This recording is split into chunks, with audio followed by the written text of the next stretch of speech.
We are pleased with the ceasefire achieved following the tensions last April between Pakistan and India, the tension which had escalated into a conflict. It is important to see a cooperation between the two countries when it comes to counterterrorism. The issue of Kashmir should be resolved on the basis of resolutions of the UN for the best for our brothers and sisters in Kashmir through dialogue, we hope. The Assembly will hear an address by His Excellency Recep Tayyip Erdogan, President of the Republic of Turkey. I request protocol to escort His Excellency and invite him to address the Assembly.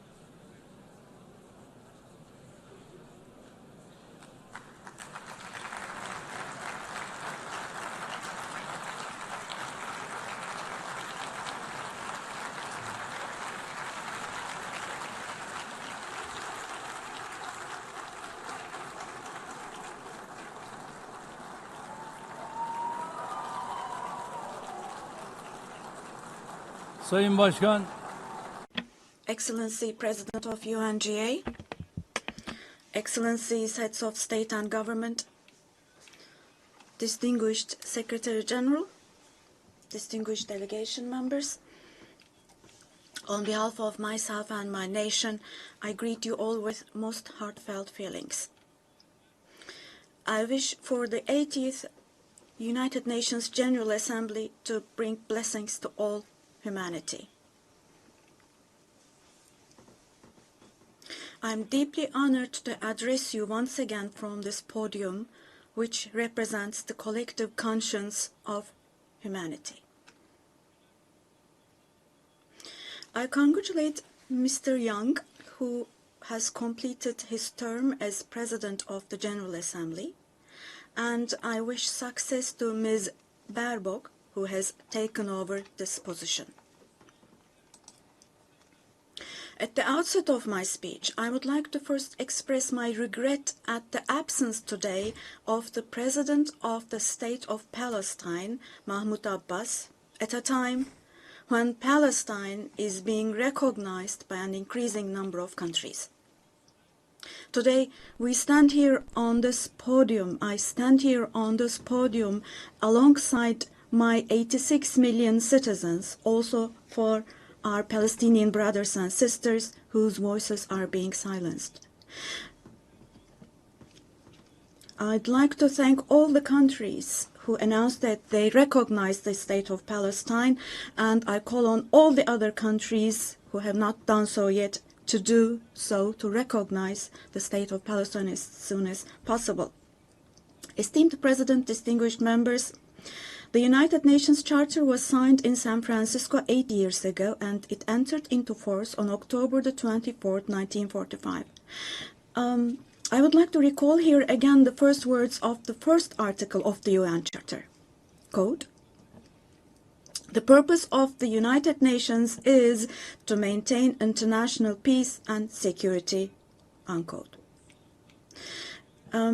As we celebrate the 80th anniversary of the UN in this hall, grave events are unfolding in many parts of the world that cast a shadow over the very first words of the UN Charter's opening article.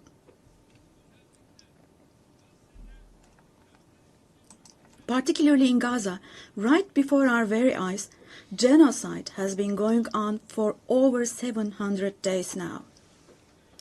Even as we gather here, as we speak now, Israel is currently massacring civilians in Gaza.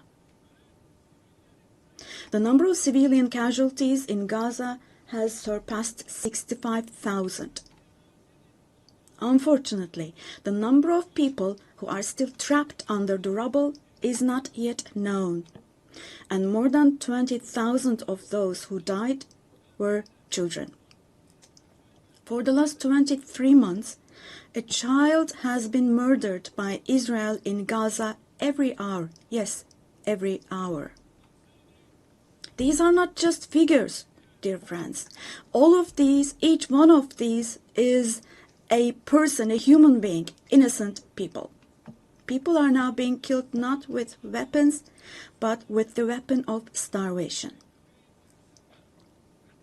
In the 21st century, under the gaze of the civilized world, 428 people died of starvation. Out of those 428, 146 were children, and this number is increasing every day. Now, I will show you a photo, which is a picture from daily life in Gaza. The first photo, as you see, these are people. These are women with these cups that they are holding in their hands, cups and buckets. Just feel your conscience and answer the following question. Can we possibly have a reasonable reason for this brutality in 2025? But this shameful picture in Gaza has been unfolding and is being repeated every day for 23 months now. And there are 2.5 million Gazans who live in 365 square kilometers. And every day what happens is they are being dragged from one place to another. The healthcare infrastructure of Gaza is completely collapsed. Doctors have been killed or they have disappeared while under custody. Ambulances have been hit. Hospitals targeted and destroyed. Treatment is not possible. Surgery is not possible. It's not possible to find medications. Now, dear friends, as Tayyip Erdogan, with a heavy heart, with my heart bleeding here, I'm telling you, innocent little ones, just 2 or 3 years old, without hands, arms, or legs, have become, unfortunately, a common sight to see in Gaza.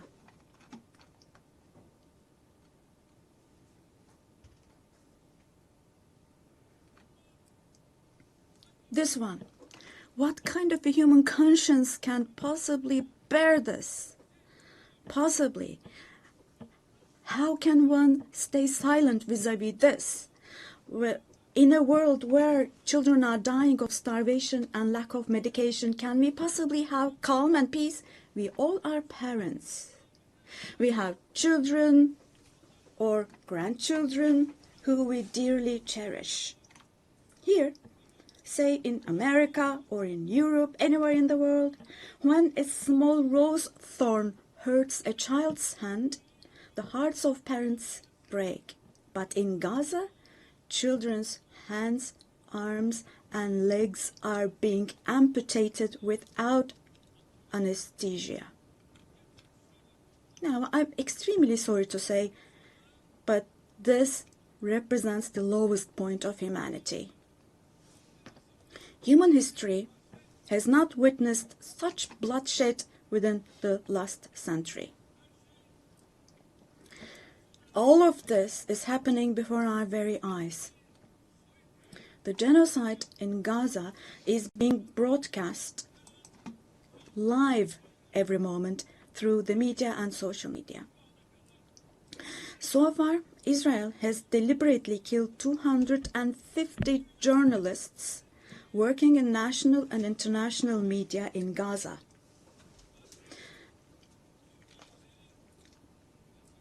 And they have closed all the entrance into Gaza, but they still have not been able to cover up the genocide. I wholeheartedly support Secretary General Guterres because he consistently draws attention to the ongoing genocide in Palestinian territories, and I would like to once again congratulate him for his courage.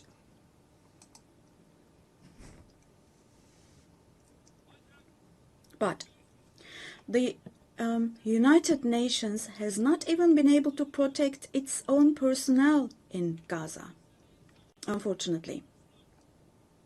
In Gaza, 500 people rushing to help others have been killed. Out of those 500, 326 were UN staff members. Esteemed President, distinguished members, now, genocide, like the Holocaust, is a shameful concept which refers to the mass extermination of people. It's a barbaric concept. But today, it's not only people who are being killed in Gaza, mind you. Animals are being targeted and killed in Gaza. In Gaza, agricultural land, gardens, trees, grass, century-old olive trees are being destroyed. In Gaza, water supplies are being destroyed and polluted. Buildings, homes, libraries, hospitals, schools, mosques, churches, and historical structures in Gaza are being deliberately destroyed. The soil of Gaza is being rendered useless for humans, for animals, and for plants. So now let me show you yet another photo. And let me ask you here, look at this photo. What could this photo here possibly have to do with security concerns? This is being against life, don't you think? Let me state this openly from this podium. There is no war in Gaza. We cannot possibly talk about the presence of two sides in Gaza. Because in Gaza, on one side, there is a regular army with the most modern, most lethal weapons, and on the other hand, there are innocent civilians, innocent children. This is not fight against terrorism. This is an occupation, deportation, exile, genocide, and life destruction, mass destruction policy carried out by invoking the events of October the 7th. Today, while Gaza is being destroyed under the pretext of Hamas, concurrently, simultaneously, the West Bank, where Hamas is not in power, is also being occupied step by step, and innocent civilians are being massacred through executions. Moreover, Israel is not limiting itself to Gaza and the West Bank only. By launching attacks on Syria, on Iran, Yemen, and Lebanon, Israel is also threatening regional peace. Just recently, an Israeli attack took place against a delegation meeting in Qatar for ceasefire negotiations. The attack on Qatar has also shown that the Israeli leadership is now completely out of control.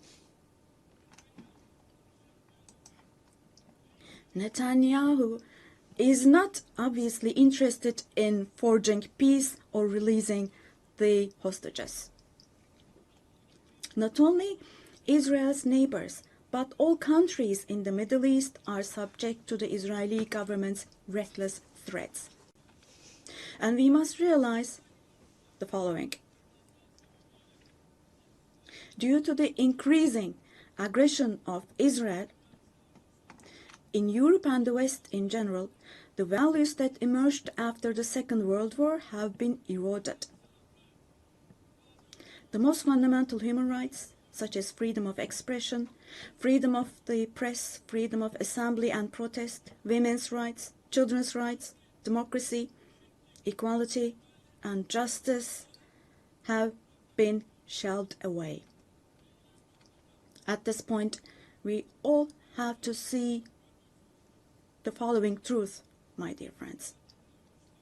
The Israeli government, driven by an obsession with the promised lands, is openly threatening regional peace and the shared values of humanity.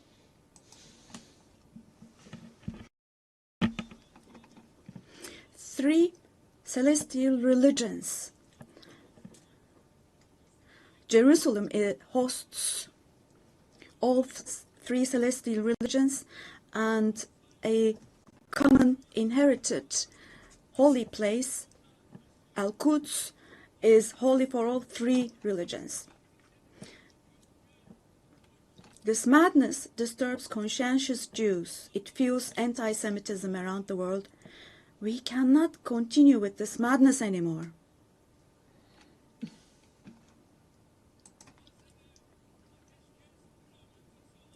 We have to have ceasefire in Gaza as soon as possible. Attacks should stop. Humanitarian aid should be able to enter with no obstacles.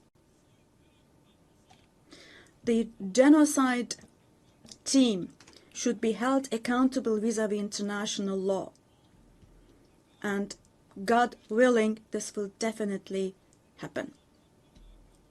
Vis-à-vis the barbarity taking place in Gaza, everyone who is keeping silent is accomplice to this barbarity. From here, I would like to call on all the heads of state and government. Today is the day. Today is the day to stand firm alongside the oppressed Palestinians and alongside humanity. While your peoples back home are reacting to the barbarity in Gaza, do show the courage to take action here. Fulfill your humanitarian duty toward Gaza, where children are raising children. On this occasion, I would like to say the following. There are peoples all around the world who are taken to the streets. Unarmed activists and volunteers from different countries of the world, academicians, students, journalists, everyone, all the defenders of Palestine. I would like to say to them, thank you so much, and clear bows and favorable winds for their actions. Esteemed delegation members, for 13 years, I have spoken to you from this platform about the oppression and conflicts in our neighbor, Syria. Just as I raise my voice today for the oppressed people of Gaza, likely for 13 years, I have also drawn attention to the cries of the Syrians, and here I became their voice and breath as well. The persecution that caused the death of 1 million people and that forced millions more to flee their homeland has, thankfully, become a thing of the past with the December 8th revolution. Our Syrian brothers and sisters opened the doors to a new period as of December the 8th. I believe that the people of Syria who fought against a bloodthirsty regime will also be able to carry the victory they achieved at great cost to its rightful place, God willing. We'll support with all our means the vision of a one and unified Syria with no forms of terrorism, especially ISIS, being present. A free Syria where security is established is what we want. As stability takes root in Syria, the winners for sure will be all the neighboring countries, our entire region, along with Syrians. And the brotherly countries in the Gulf. I would like to thank them for their contributions for Syria to recuperate. All the regional and international actors who share the same principles with us, God willing, we will continue with our cooperation with all those actors in the same manner. Esteemed friends, we hope that the nuclear issue with our neighbor Iran will be resolved through diplomacy as soon as possible. It should not be forgotten that our region cannot tolerate yet another crisis. Meanwhile, the stability, security, and prosperity of our neighbor Iraq are extremely important for the well-being of our region. In this regard, we attach great importance to strategic moves based on stability and prosperity, such as the Development Path project. In the north, we are hosting with great enthusiasm the Istanbul process between Russia and Ukraine, both of which are our neighbors. Through direct talks, we facilitated the exchange of several prisoners and corpses, and we worked to identify the modalities of peace negotiations between the parties. Don't forget, there is no winner of war and no losers of a just peace. So with this motto in mind, in the coming days also, we will continue to work hard for a peaceful ceasefire. Meanwhile, we have encouraged the parties from the very beginning to establish peace between Azerbaijan and Armenia. We are pleased that steps were taken on August the 8th, steps that will enable the establishment of lasting peace between the two countries. I would like to once again congratulate the President of Azerbaijan, Ilham Aliyev, the Prime Minister of Armenia, Nikol Pashinyan, and the American President Donald Trump, who contributed to this process, and I would like to congratulate them. On this occasion, I would also like to state that the normalization process between our country and Armenia is progressing as planned. Within the scope of the Ankara process, which is another of our mediation activities, we continue our efforts to resolve the conflict between Somalia and Ethiopia. I hope that the parties will successfully conclude this genuine initiative as soon as possible. Distinguished delegation members, we have been implementing the Montreux Convention, which guarantees security in the Black Sea, and we have been implementing this convention impartially and to the letter for exactly 89 years now. We want to see the Aegean Sea and the Eastern Mediterranean as a basin of stability and prosperity where the legitimate interests of all parties involved are respected. We are ready for constructive cooperation on all issues, particularly on energy and the environment, and we expect the same approach from our neighbors. On this occasion, I would like to particularly underline that projects which exclude Turkey and the Turkish Republic of Northern Cyprus in the Eastern Mediterranean, such projects which exclude us will not be successful. Turkey has rights and authority in the western part of the island of Cyprus, while the Turkish Cypriots have legitimate rights in the areas surrounding the island. An Eastern Mediterranean Conference, which we have proposed before, would contribute to finding common ground. Resolving the Cyprus issue has been tried many times before, but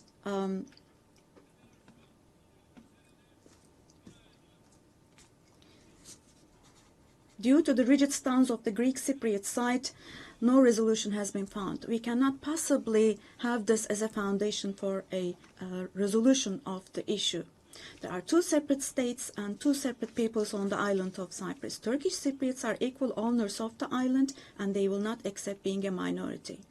The international community must put an end to the unfair and inhumane isolation that the Turkish Cypriots have been subjected to for half a century now. I reiterate the call I made at the last 3 UN General Assemblies. Let me repeat. I call on the international community to recognize the Turkish Republic of Northern Cyprus and to establish diplomatic, political, and economic relations with it. Esteemed President,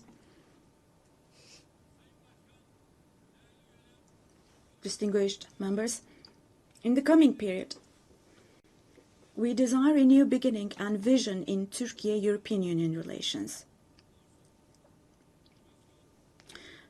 This should not be a vision that just saves the day, but rather a vision that redefines the horizon and shapes our shared future.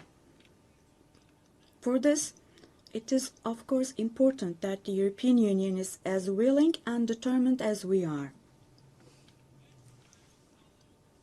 As a net security provider, we continue to contribute to the operations and missions of the United Nations, NATO, OSCE, and the European Union.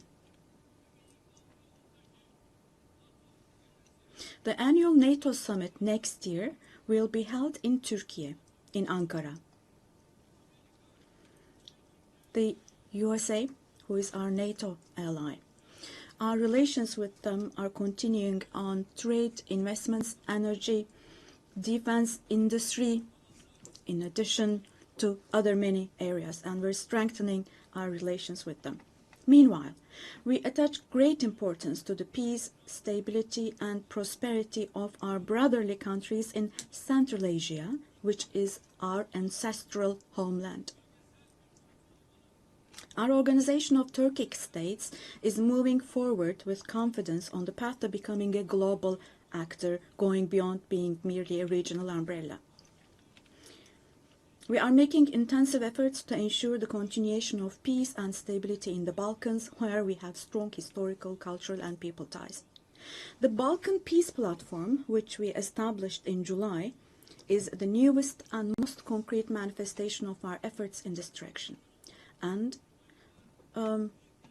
this October, we'll once again assume the command of KFOR forces. In Afghanistan, our fundamental desire is that the current administration demonstrates an approach that embraces the society and that takes human values into consideration. In this process, it is essential that the international community does not leave Afghan people alone, and as Turkey and as the Turkish nation will stand by the Afghan people at all times. Esteemed friends, in South Asia, we consider the preservation of peace and stability to be of utmost importance. We are pleased with the ceasefire achieved following the tensions last April between Pakistan and India, the tension which had escalated into a conflict. It is important to see a cooperation between the two countries when it comes to counterterrorism. The issue of Kashmir should be resolved on the basis of resolutions of the UN for the best for our brothers and sisters in Kashmir through dialogue, we hope. In the continent of Africa, from education to health, from infrastructure to in other areas, our relations are improving annually. And while providing all possible support to Somalia, we are also continuing our humanitarian aid activities. In Sudan, the conflict that has been going on for over 2 years saddens us deeply. Stopping the bloodshed in Sudan and establishing sustainable peace is the shared responsibility of the international community. And Turkey's efforts in this direction will continue. The Great Lakes region has suffered greatly from years of ongoing instability and conflict. Our hope is that these conflicts in the east of the Democratic Republic of the Congo will give way to lasting peace and stability. We wholeheartedly support the efforts being carried out under the mediation of the US and the facilitation of Qatar. The increasing terrorist activities in West Africa, particularly in the Sahel Basin, are also of great concern to us. We will continue our unwavering efforts to ensure peace, tranquility, and stability for the peoples of this region with whom we share historical ties. Drawing inspiration from the historical double-headed Turkish Selçuk eagle, I would like to emphasize that our relations with Asian countries in Turkish foreign policy are of great strategic importance. we pursue a 360-degree approach in this policy. Within the framework of our Return to Asia initiative, we are deepening our engagement with regional organizations such as ASEAN, the Indian Ocean Rim Association, for example. We will continue to develop new partnerships with Asian countries, and we attach great importance to developing our relations with Latin America and the Caribbean region in a spirit of partnership and a win-win approach. We are determined to further strengthen the friendly ties we have established with all the countries in the region. Esteemed delegation members, increasing protectionist trends in international trade and disruptions in supply chains are leading to fundamental changes in the global economy. To successfully address current challenges, we support the reform of rules-based international trade, including the World Trade Organization. I believe access to affordable, safe, and sustainable energy is essential, particularly for developing countries, to be able to achieve their development goals.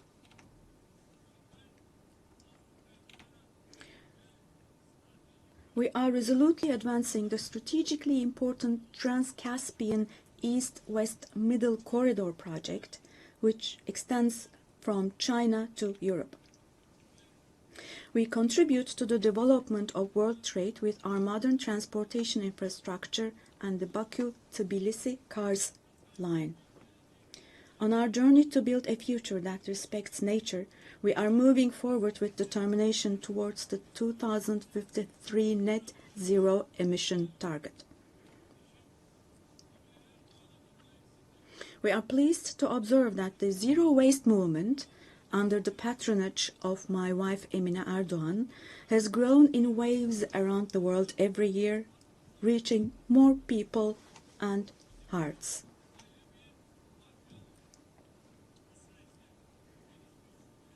In this process, it is no longer a choice for developed countries to fulfill their responsibilities. It has now become an obligation for them. As one of the countries providing the most development aid in the world, we are striving to achieve the UN Sustainable Development Goals.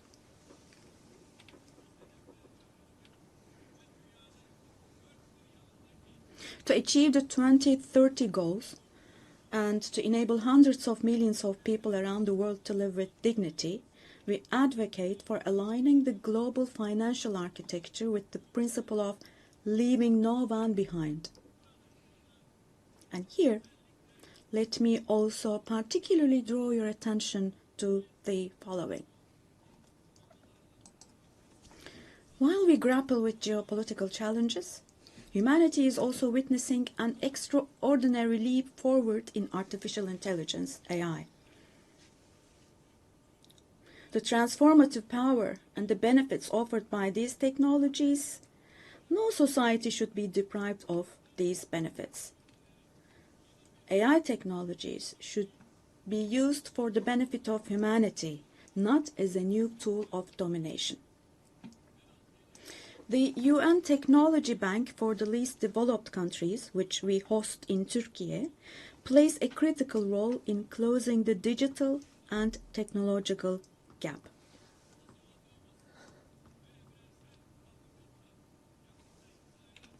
We have prepared a children's rights convention in the digital world, and we will soon open this up for ratification. I'm sure this will create a lot of awareness in this area, and we expect your support for this. On the other hand, in today's world, where racism, xenophobia, and particularly Islamophobia have reached alarming levels, combating these trends that directly threaten the culture of coexistence has now become an essential duty for humanity. It is significant that Mr. Moratinos, High Representative of the Alliance of Civilizations, has also been appointed as the UN Secretary General's Special Envoy on combating Islamophobia. As I stated here last year, the institution of the family is under threat today as never before. Defending the family, consisting of a woman and a man, means defending humanity, defending nature, life, and the future. Turkey will continue to defend the family in the face of ever-increasing attacks. Distinguished delegation members, the roots of the UN, established to prevent humanity from experiencing the disaster of war again, are filled with values that will eliminate the dark era we are in. We fully support the UN 80 initiative launched by Secretary General Guterres to make our organization more effective and more efficient. I hope this initiative succeeds as a process that will further strengthen all the activities of the UN.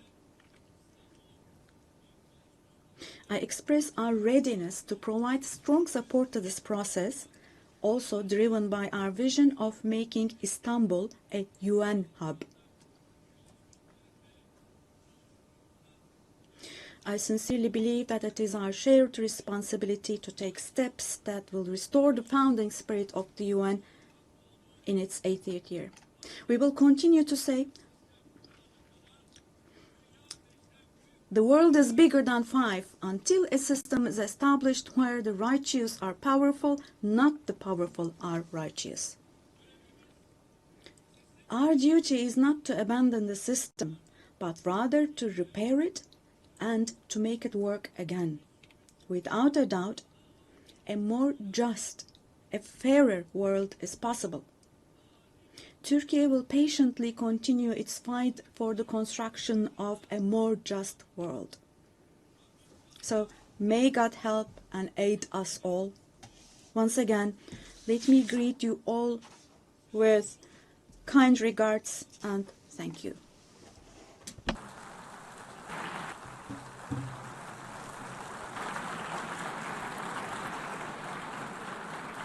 On behalf of the Assembly, I wish to thank the President of the Republic of Turkey